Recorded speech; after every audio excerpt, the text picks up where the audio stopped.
பொங்கல் பரிசு தொகுப்பு வழங்குவதற்காக தமிழக அரசு 248 கோடி ரூபாய் ஒதுக்கீடு செய்து அரசாணை வெளியிட்டுள்ளது.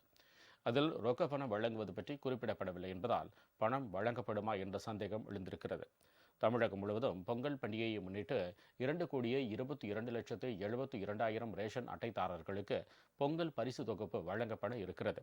தலா 1 கிலோ பச்சரிசி, சர்க்கரை, 1 கரும்பு, முந்திரி, திராட்சையும் வழங்கப்படுகிறது. இதற்காக தமிழக அரசு 248 கோடி ரூபாய் ஒதுக்கீடு செய்து அரசாணை வெளியிட்டுள்ளது. அத்துடன் இலவச வேட்டி சேலையும் வழங்கப்பட உள்ளது.